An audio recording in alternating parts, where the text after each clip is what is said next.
David? Yeah, that's me. What's going on, David? Oh, how you doing? I'm doing pretty good. I can't complain. Awesome. Yeah, let's go to the Space Center. Space Center, indeed. Let's see what we got here.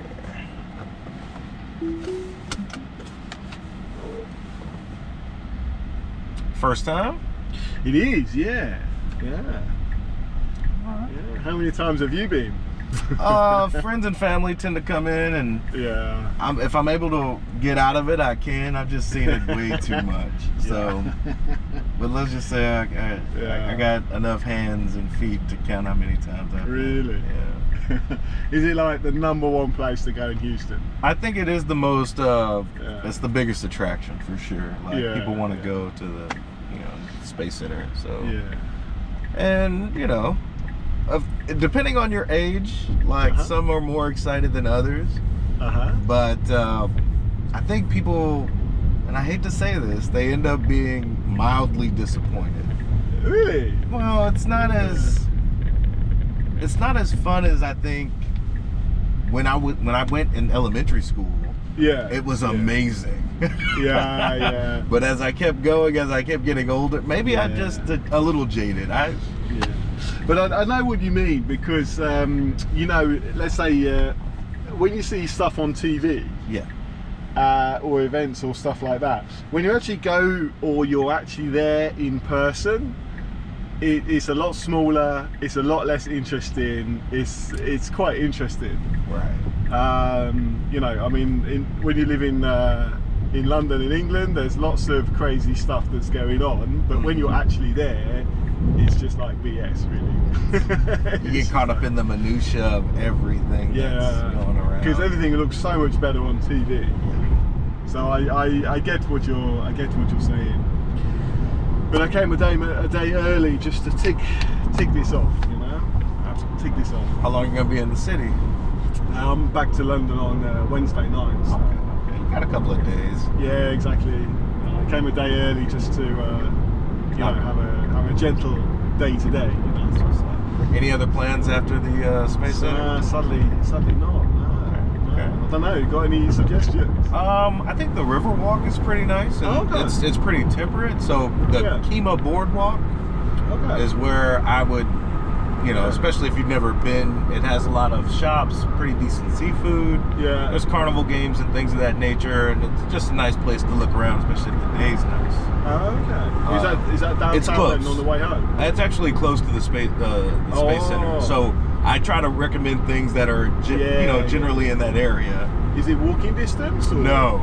as you will soon find out, there is nothing in walking distance. So I had a couple of friends come in from North Carolina, and they wanted to see that's why I said they got to the Space Center, and they were like, we learned about most of this stuff on the way, right? There wasn't a whole lot of new, and I was like, the new is just being here. Yeah. So anyway, but that's why I kind of said that. But then I told them to go to the Kima Boardwalk, where I thought about after they had gotten back on the plane to North Carolina, and I was like, but now anybody in this general area, now that I'm Ubering, yes, I will recommend it. I think Kima's it's not Galveston, but it's like the next best thing. Yeah. Okay. Without having to go that far. Okay. No, that sounds good. All right. Yeah, that sounds very good, because I've got no plans for this evening. So I need to get some dinner from somewhere. So Kima's a good spot. That's a good place. So what do I put into Uber? Boardwalk or? I think Kima, Kemah. So it'll be the Kima Boardwalk. But that's what I think you should type in there. Take a look. You can Google it and take a look if that's something that you're interested in. I'm sure it is. How'd you spell that again? Kemah. Kemah.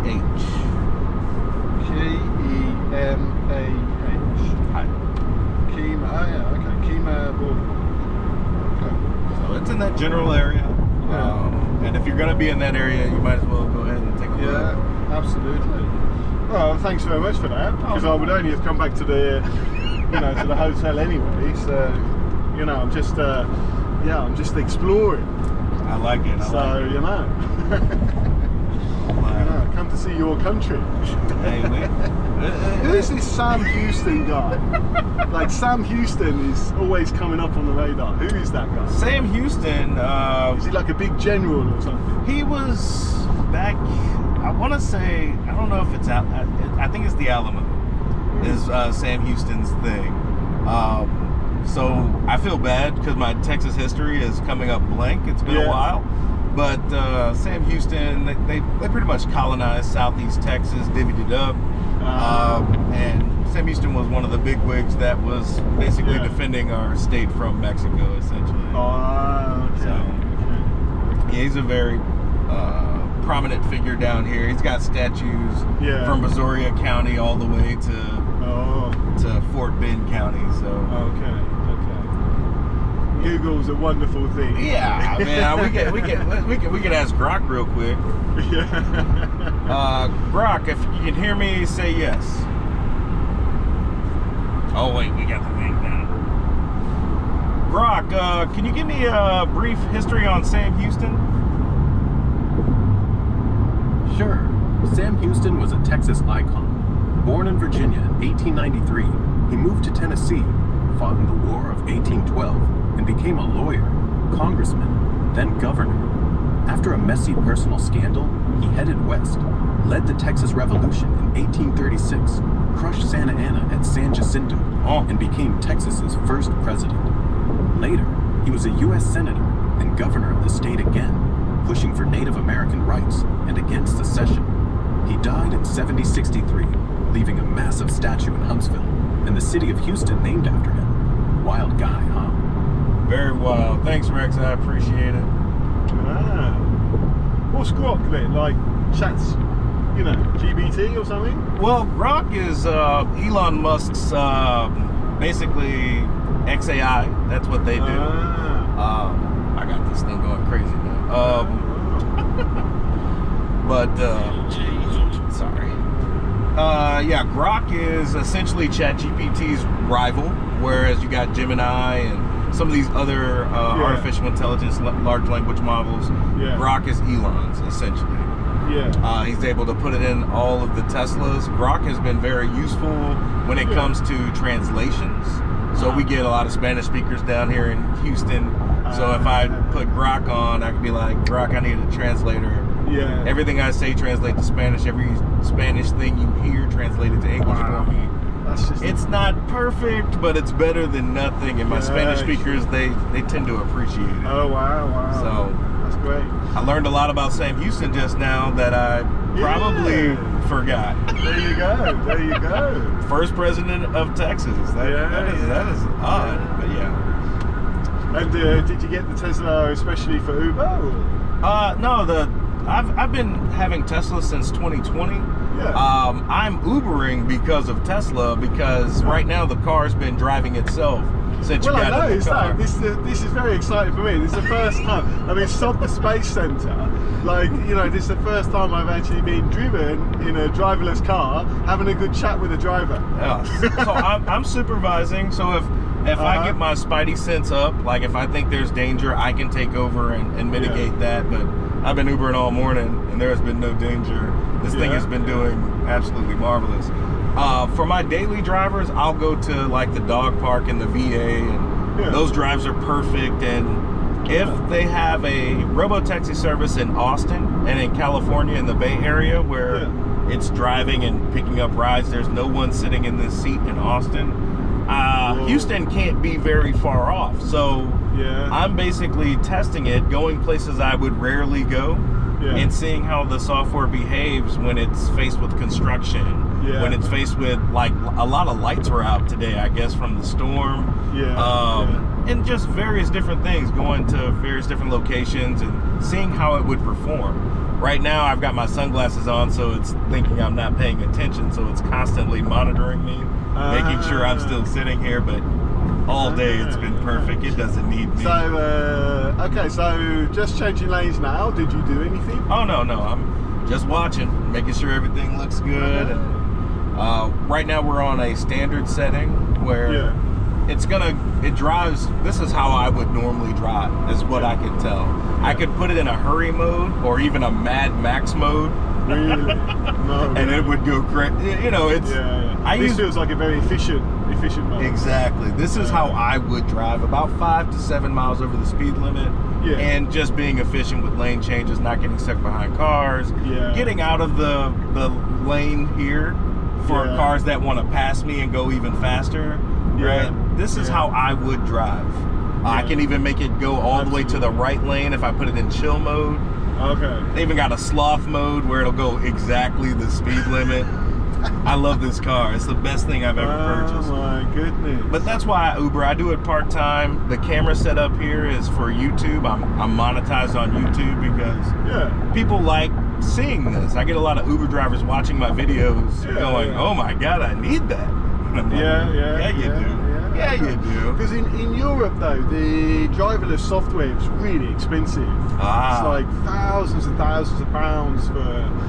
I think you guys get a much better deal in the US. Well, I think a lot of your regulations mitigate what Elon is trying to do. So a lot of that software because everybody's using artificial intelligence to some degree. Yeah. I think Elon's just using a lot more of it because he doesn't have ultrasonic sensors, LiDAR, radar. There's no LiDAR, radar sensors in this car. And every car that Tesla makes, even the ones out there at Giga Berlin over there in Europe, they're capable of this ability. But in Europe, they won't let them do it just yet because the red tape over there. But it's nobody in the industry thought you could do this level of driving without LiDAR and radar. And Elon's like, I think we can. And okay, interesting. So that's and then the competitors, I mean, they're a long way behind. That's because in 2020 Elon had like an artificial intelligence day and brought in a lot of reporters from all over, and that's when the LiDAR came up, and he's like, we don't need it, LiDAR's lame for cars. We're gonna do it. Cameras, doesn't it? Just cameras. Wow. And he's got 2 artificial intelligence chips in here where they're making decisions. As long as they agree, the car does what happens. If they disagree, it'll make a split-second decision and take one. It's like what they do in aircraft. Exactly. So, but as far as competitors go, they're still late to the game. I think Waymo, which is basically, they operate. They have cars all over. They operate and they collect fares, but they have the LiDAR. They got these spinning tops and a big computer in the trunk you can hear it while you're in there. So whereabouts are Waymo then? Waymo, in Texas? Yes, they are in Austin. I think they're in Atlanta. They partnered with Uber to go in those locations. Okay. They're in the Bay Area. I've actually seen a Waymo depot here in Houston, so they're getting ready to launch here as well. And what kind of cars are they using? Waymo? They were using the Jaguar I-Pace. That car no longer works, right? Because they don't produce that anymore. So I can't remember exactly what they're going to. So does Elon see them as a competitor? No, I don't think Elon sees competitors. He's doing what he does, and the rest can either follow or get out of the way. All right, so now we got an emergency vehicle. This software, I've just had it for a little less than 48 hours. Oh, wow. It's supposed to have an update that is emergency vehicle / police cars, right? That's interesting because you didn't see it, you just saw it as a stationary vehicle. It's supposed to acknowledge it. Like, what we see here is not exactly everything the car sees. They choose what we get to see. The car knows it's got the flashing lights. So I'm pretty sure it recognizes it as an emergency vehicle. But as stationary, I think it has something in the code to where as long as it's not behind us, because I'm waiting to see like an ambulance or a fire truck coming up behind us, and we need to pull over to give them access, right? Sure. And so since that car was the car won't be able to do that yet. Oh no, I think it can. That's what this latest update has addressed. Whether or not it's perfect, that's a different subject. But I've been using this software for about 3 years now, and watching the progress, it's been absolutely amazing. But I haven't seen the ambulance just yet come up behind me. So then this is what you're doing your YouTube for? Exactly. I'm charting the progress from 2022, I think. Yeah. And it was terrible back then. My wife was like, please stop using that. And I'm like, but it's getting better. Yes. And now when I'm driving, she's like, no. Let the car do it. Just let the car do it. Interesting. So I'm kind of proud of it. Because there was like a load of crashes and stuff, weren't there? Like back in 2022, that kind of time. Because there is two softwares, right? FSD and Autopilot. Autopilot isn't as like it's not monitoring, right? You're still in control, but on FSD, this thing will let me know if I look out the window too long, it'll be like beep beep. It's constantly making sure I'm paying attention despite it doing everything. So I don't know if I could.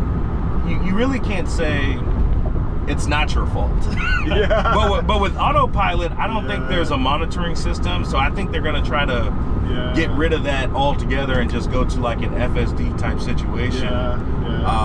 So if I were to get in an accident, I'm currently 7 miles over the speed limit speeding, but this is comfort. I mean, everybody is going faster than us, right? Absolutely. But if a cop wanted to pull us over, I can't blame the software. It's my fault. I'm in control. I can slow down. That's interesting, because you know when you say, okay, so there's good software to make this work, clearly, but you know this is the interesting thing, because now you've also said there's all these different modes. Right. So if you weren't here, if you didn't exist, who would choose Mad Max mode or Sloth mode, or do you see what I mean? Like there's so many different variables that would affect that choice. I think Tesla will stay in control over it, but my wife has a Tesla as well, and when I get in her car, her settings go with her phone basically. So when she gets in my car, her settings will go here, her profile. So if we were in a Robotaxi situation where I'm getting in the back seat going to the Space Center, the car will know it's me. And it'll have my Netflix, it'll have my Hulu, it'll have my air conditioning, my radio, everything, including maybe my driving mode, right? So we're not there yet to where it's unsupervised, but if I go to Austin, it will definitely have my air conditioning preferences. It'll know where I was on Netflix. So if I wanted to put it in Mad Max mode, I think I should be able to, but because Tesla's going to take liability, they might be like, we don't do Mad Max mode except on the highways or something like that, right? They're still responsible if I'm in the back seat. I'd like to think if I want it on sloth mode, it'll go to sloth mode because it's my preference. But I imagine Tesla's gonna take some ownership of that. It's a beautiful car. It's really beautiful. I love it. It's the best thing I've ever bought. Do you mind me asking, like, did you buy it outright or did you get it on loan? I got it on loan. Both of the cars that we have, I figured putting them on loan and then, waiting for about 5 or 6 years to have them paid off, I can use that other money to buy Tesla stock. So, and then we just pay it off as necessary. My loan payment is about $700. I pay $1,000 just to try to pay it off a little bit earlier than normally. Save a bit of interest. Exactly. So, that makes sense. Oh, I'd love one of these. Hey. Whenever you're back and you're taking a look, that's my referral code. Oh my God. I know in London. Look how slick that was. You are a businessman. I just want everybody to experience the software. And your country's not far behind. I have a feeling that we're going to get there. I don't know about that. It feels pretty creaky. We're going to get there.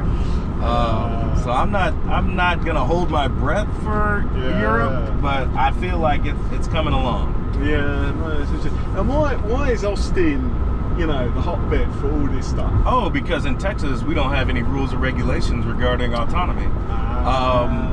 In Texas, you could probably go buy a Bengal tiger and a bazooka, and then go like there's no laws governing what you can and can't do. Tesla's gonna be safe. Like in Austin, they still have a safety monitor sitting here, making sure everything is copacetic. And but if they remove that safety driver, it's not because Austin will be like, hey, you need to keep that guy in there. No, it's basically Tesla saying we're just doing it This sounds like the complete opposite to Europe. Europe is bureaucracy defined. You know, like I mean, we don't know our elbow from our arseholes anymore. Like it's got. You guys used to be the explorers of the world, just breaking boundaries. But at home, shackles. We've just become incredibly bureaucratic these days. It's really, really incredible. And you know, and of course that pushes the cost of living up. Like to do anything, 100%. It's got very, very difficult. You got to pay this man to inspect this thing, to do all everything. It keeps a lot of people in a lot of jobs, but you know, it's makes everything expensive. Yeah, and we see it now. We definitely see the impacts of that now.